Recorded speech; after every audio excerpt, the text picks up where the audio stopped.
Oh, quite dramatically, actually. Dramatically? Yeah. I'm doing something completely different from last year. I mean, I realized so hard that I didn't know what else is coming. Oh, that was in the first session. Anyway, okay, let's continue. So there are two things left to do for fast Fourier transform algorithm.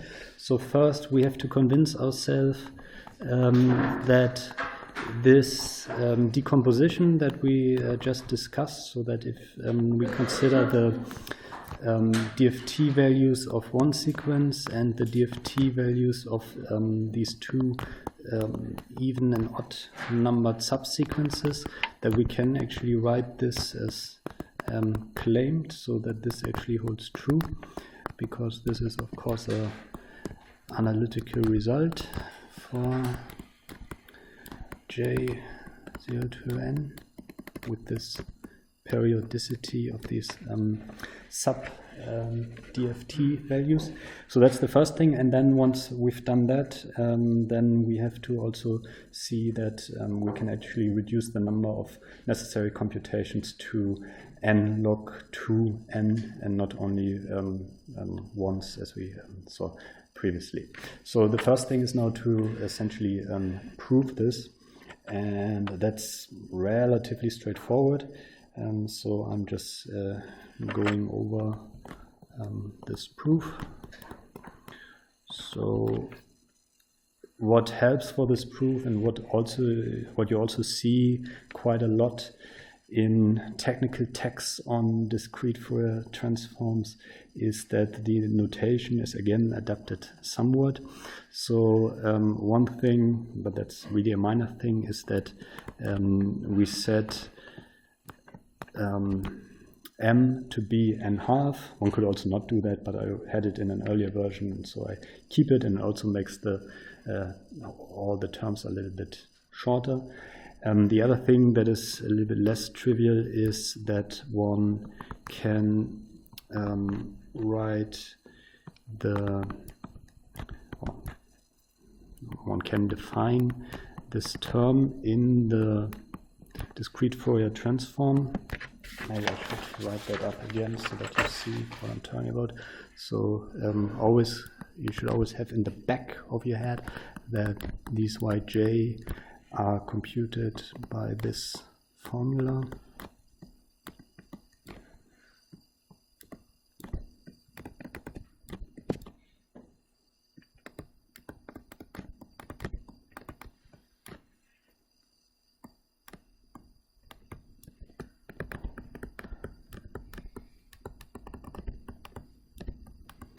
And there is this exponential 2 pi I divided by n in there. So there's 2 pi I divided by n in there. And we now summarize this term as v. It's actually a v, w n. So that this term that is in there can be written as w n to the power of minus kj. And this follows as follows. So you shouldn't forget that x means e to the power of something. So wn means 2 pi I. So e to the power of 2 pi I n, this is just what is written above, to the power of minus kj, and then by the laws of exponentiation, what do you have to do if you have, so what is x a to the power, x to the power of a to the power of b, what's that? Yeah. So a times b. So the same way here, this would then 2 pi I divided by n times minus kj. So we get e to the power of, yeah, and then we can already either write it like that or like this, 2 pi I kj with a minus in front and divided by n. And this is of course the same, just sometimes I write things with the e to the power of, and sometimes I write it with the exp. I think the exp is a little bit nicer sometimes if the thing in the exponent is quite large, because then it gets quite small if it's in the exponent. But yeah, so this w is defined as x to 2 pi I divided by n, and wn to the power of minus kj then corresponds directly to the terms in the discrete Fourier transform. Yeah? This then, using this notation, we can then also write up the discrete Fourier transforms of our subsequences. So remember that we define our subsequences as the even and the odd number terms. They were of order n½ or of order m. So the yj prime, they actually are evaluated if this formula is adapted to their case. So instead of n, we have m, which is n½, and we go to n½ minus 1. We take, of course, the terms y prime k, and we multiply them now with wm to the power of minus kj, and you see that this makes the expression a little bit shorter. These wm to the power of something, they are called weighting kernels because they weight the data points, and you see them quite often in the technical literature. The other reason is that you can also, of course, pre-compute these, and then again our multiplications and additions are easier to see. So it's a more technical thing than something that is really conceptually interesting. But yeah, so our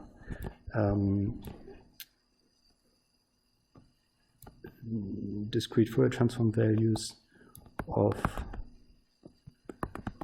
the subsequences have this form. This is just something that we will need later, because we now rewrite the original subsequence. So keep this in mind, or on paper. So the original sequence discrete Fourier transform looks using this new notation with the wn as follows. So we have our yk, so the data values, and we multiply each data value by our weighting kernel, and then we sum them all up. So nothing new here, just a little bit of new notation.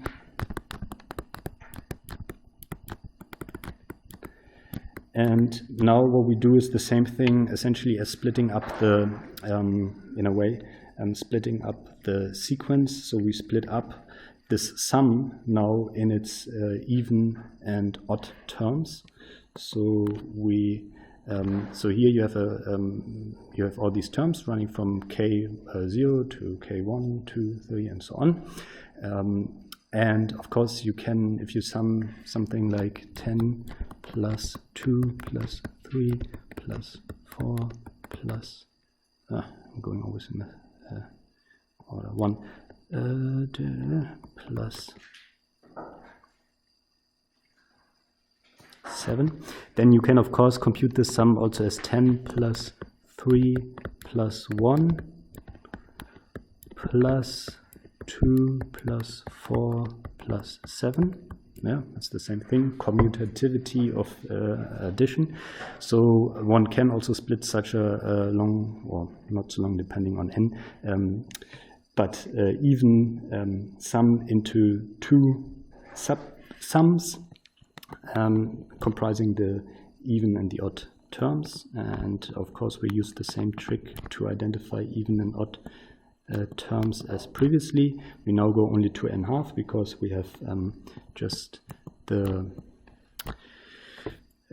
we have only the even terms, and we identify the even terms again by multiplying the running index k by 2, and we add to that the sequence, sorry, the sum of the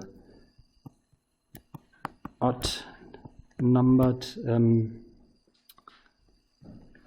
sum terms. So here we use our 2k plus 1, k from 0 to n½ and omega n now also with a minus 2k plus 1 times j. Yeah, so we essentially here split sum into two subsums, which is just this in more formal terms, or for the current case. And then we have some identities that then lead us directly to our statement. And these identities are the following. So we have here this term, Wn minus 2kj, and this is actually identical to w minus kj m, and the question is of course why, and this can be seen if one just writes out again what this means. So this means exp 2 pi I divided by n to the power of minus 2kj, and we have already seen that this then corresponds to multiplying. Something wrong? Oh, sorry. No, it can always go wrong. So we. You were understanding. That's good. So that's the sound that you make. Good. So now I just put in the minus 2kj into the exponential like we did previously, the axab. So that's that. Now what we can do is to get to the thing where I have the question mark, we can divide both the denominator and the numerator by 2. Yeah, so if you have, I don't know, 3/5, and you divide this by, you divide this by 2 and you divide this by 2, then nothing changes. You can convince yourself of that if you want by multiplying with the inverse. So that will be 2, 5, and then this gets away again and you're back at 3, 5. So we multiply both the numerator, interesting, and the denominator by 2. So if we do this, so divide this by 2 and this by 2, then of course 1, 2 in the numerator goes away, and we have n divided by 2 in the denominator, and this is then, this was m, and this is just 2 pi divided by m to the power of minus kj. Yeah? So that's the first identity. So this just follows essentially from the definition of Wn, and then this to the power of. It's a little bit more involved for the second thing. So here we have the identity or equality that minus 2k plus 1j evaluates to Wm minus kj Wn minus j. And the question is again why this holds. The thing is this, basically the same thing. So we have x 2 pi I divided by n to the power of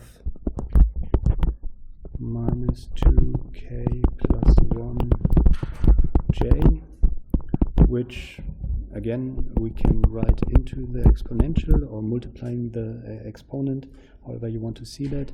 And then we get 2 pi I times 2k, 2 pi I j, I take the j in front, plus 1 divided by n.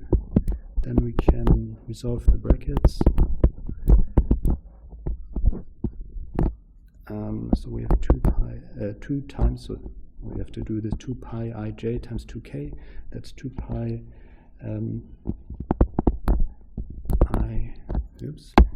that's 2 times 2 pi ijk, and then we have to do 2 pi ij times 1 plus 2 pi ij, and both of them are divided by n. So we can of course take these two apart, and again divide by both denominator and numerator by 2. So we get x minus 2 pi ij k divided by n half. And for the other one we actually don't do that, so we do that for this term, but for this term we just stay like this. So I'm just taking the two terms apart and divide the first one by 2 and 2 in the numerator and denominator, and in the latter I don't do anything. Now e to the power of a plus b is e to the power of a times e to the power of b. So we get actually x minus 2 pi ij k divided by m, because n half was defined as m, and here we get 2 pi ij n, and this is then our wm to the power of minus kj, and this is our wn to the power of, oops, I forgot a minus sign. So if I take the 2 here, that's plus, but there was a minus in front, and if I'm taking the 2 apart, then there's a minus sign in front, so here's a minus sign in front there, so we have minus j. Yeah, so these are nitty-gritty details, but in the end that's where these equalities come from. So now we can write our split sum as follows. So we have yj 1 over n y prime k w m minus kj for k 0 to n minus 1 plus this might get a little bit lost. So here the second one, this one here, resulted in this one here, and now the this was in a sum over the k terms. I just write it out, then you see it. N minus 1 y 2 k w m minus k j w n minus j. Now the wn minus j does not depend on the k, so we can take this in front, and yeah, just bear some writing, I'm just doing it now. So we have here wn minus 1, get rid of this, and this is essentially, so if you recall what we've seen above, this is y prime j, and this is y double prime j. So that's, if we go up here, these are these.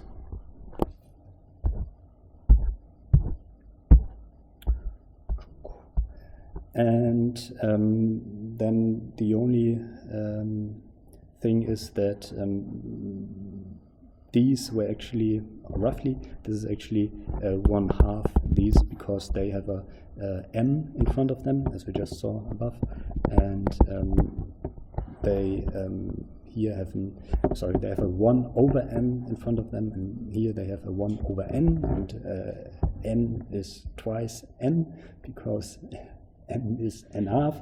So by comparison, we then end up with that this is 1/2 y prime. So this is now the DFT value plus w n minus j divided by 2y prime 2j. Yeah. So this is just a little bit lengthy, nitty-gritty detail computation. The proof, like all the proofs that I ever do, because I can't do real proofs.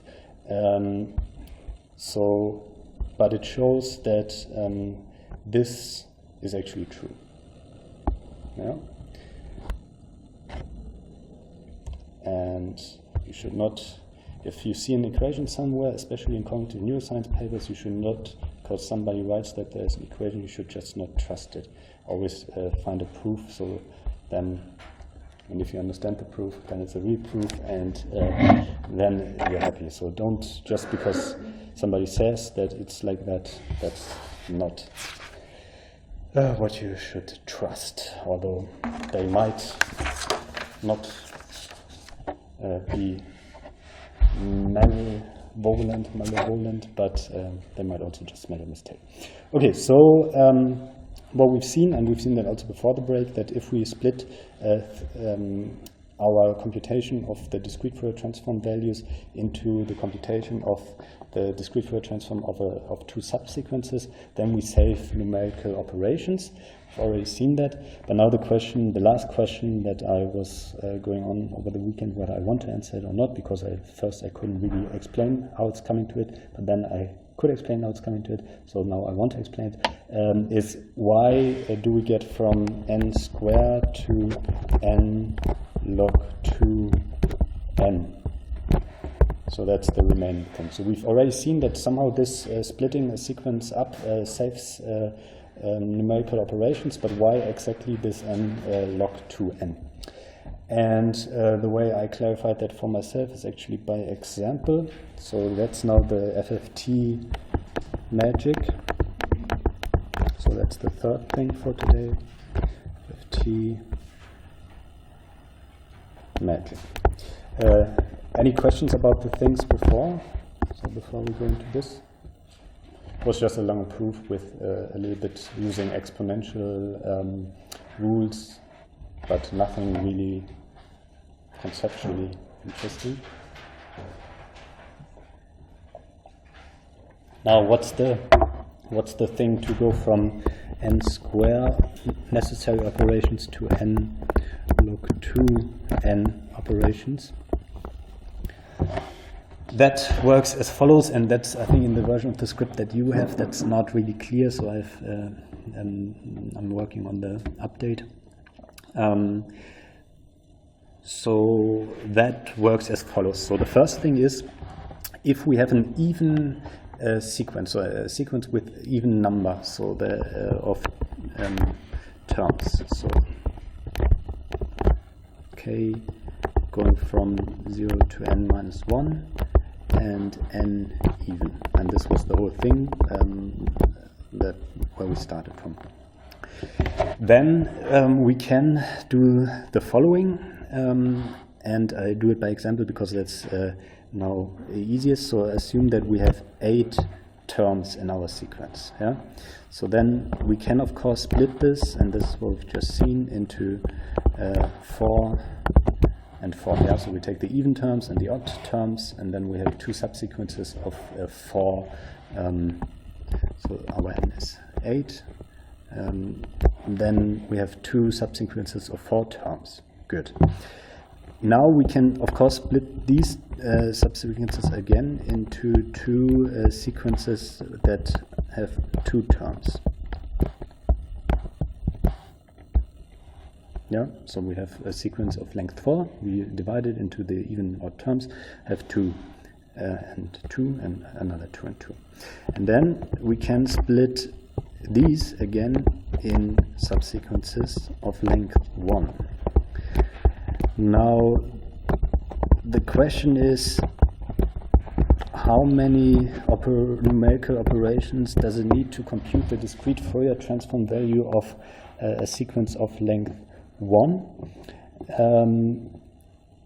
And there, so what would actually be the, let's have a look. This is one thing that I didn't write out. Let's have a look. So if our yk is only y0, yeah. So if our sequence only has one term, then we only have y0. Now the DFT, of course, then also only has one j, which is 0, and it says by definition 1 over n. So n is 1.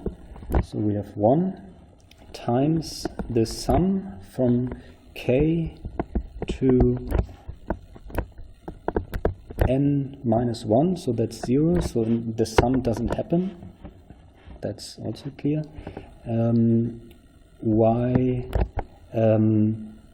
K times x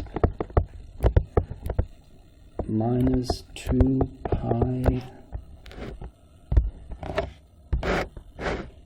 pi the j is 0, which is good, and the k is also 0. So e to the power of 0 is 1. So this multiplication essentially is not happening because yk, which is our y0 times 1, is just y0. So we just obtain y0, and for getting big y0 from small y0, we don't need no numerical operation, yeah? Because we don't have to multiply or sum anything, because the multiplication is just a multiplication by 1, which doesn't do anything, and the summation is also the summation of a single term, which is no summation. Yeah? So no numerical operation. No numerical operation.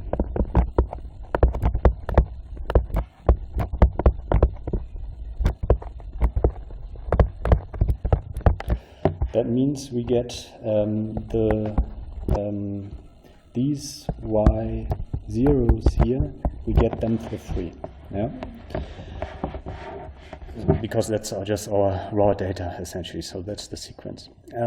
But we have to do a little bit, because we have to combine them, and that's, if you think again how...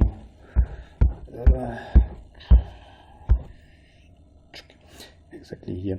What we did to get to, that was this additional factor n, if we combine two subsequences, so two sub-discrete Fourier transforms, if we combine them to the original discrete Fourier transform, then we have to do n additions and n multiplications, yeah, which again makes for n numerical operations. Let's see what this means here. So if we go from our two things here, we need n operations. Yeah, so that's what we've seen above. So we have these sub-discrete Fourier transforms, and we combine them using multiplication with an exponential term and addition of these two terms, and this requires n operations. Now, the question is then, if we now consider the case here, so that we are at 4, and we have to get this from these two subsequences of 2 and 2 here. If we only look here, then our original sequence here has, of course, n half. So instead of starting from n, we have now n half, because our n was 8. And we need to combine them, and the number of operations we need to this end are, of course, n half, because here we needed n, and now we only have n half, and to combine them we need n half operations. Yeah, is that clear? Because that's quite important. But of course we have to do this actually twice, because we want to get to this 4 order sequence into this 4-order sequence. So we also have to do n-half operations here. So we have to do 2 times n-half, which is again n operations. Yeah? So to get from our sequences of length 2 to our sequences of length 4, we need again n operations. And then, of course, here it's the same thing. So we need n over 4, because here our 2 is n over 4. And then for each of those, we need n over 4 operations. And we have 4 times n over 4 n operations. So how many decompositions do we have? We have 1, 2, 3 decompositions in total. So we need n times the number of decompositions. Because we need, and the thing is that we need 3 decompositions, of course, is related to the fact and is a direct consequence that 8 is 2 to the power of 3. Yeah. So if you have a sequence of length 2 to the power of p, you need p decompositions to go to first order decomposition, to go to no, not first order, to 0 order, no, first order, whatever, to full decompositions. Yeah.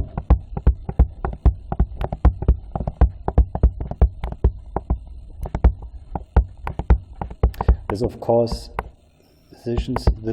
limits the sequences that we deal with to sequences that are orders that are of n to p. That means we look at sequences of length 2, 4, 8, 16, 32, 64, 128, 256, 512, 1024, and so on.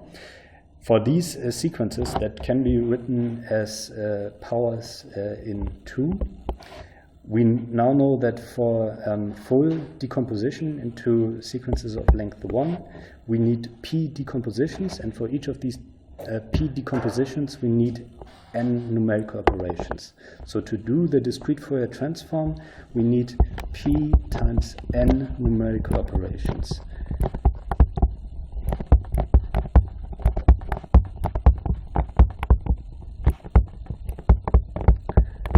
Now the question is, of course, what can we write p in terms of n? Yes, we can. If we on both sides do log 2 n and we do log 2 to p, that's log 2 n, and that would be p, yeah, because that's what log 2 does. Meaning that our p here is log 2n, and this then results in the fact that we need log 2n operations. Yeah. So again, the basic idea is one takes operations by splitting the evaluation of the discrete Fourier transform to subsequences. If one is able to reduce by splitting into subsequences the whole thing into sequences of length 1, then one doesn't have to do anything at the lowest level. This works if the thing is the number of elements in the sequence is 2 to the power of an integer, or a natural number even. And then, based on this that I showed here in the example, which one could also show more abstractly, one needs n log 2n operations. Yeah. So essentially, when you have a sequence, make sure that it's can be written as 2 to the power of something, which is also are these numbers that you always see in computer things. Yeah, so you know, bits and so on. So 2 to the power of something That's a fairly natural thing in the computer world. And then the fast Fourier transform algorithm works essentially by just taking your data and then not computing it the direct way, but combining upwards the sequences at a given level using this formula. No? Starting from the original data sample. So essentially what it always does is that it sums data points at the first level where one of these data points is multiplied by this complex exponential so that you get the complex exponentials in, and then it goes hierarchically upwards.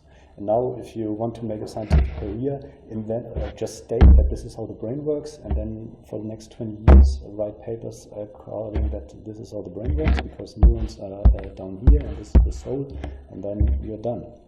Then you have a scientific career, just as no, this is how people use predictive coding or something. That's then how the brain works. And this is basically essentially the same idea now for a different algorithm. It was partly a joke. Good. Questions about this? It's a little bit nitty-gritty, but now if you Google Fourier transform and Python, because you all want to do Python, because MATLAB is not your style, then you will find fast Fourier transform. And then you will find some documentation of this fast Fourier transform, which will not explain what I just explained to you, but something like, I don't know, has anyone ever read a fast Fourier transform documentation thing? It doesn't explain this. It just talks about some things. And now then you don't have to wonder anymore, first of all, why is it called fast? Because it needs less numerical operations. How does it do it? It does it by means of the sequence decomposition and full decomposition.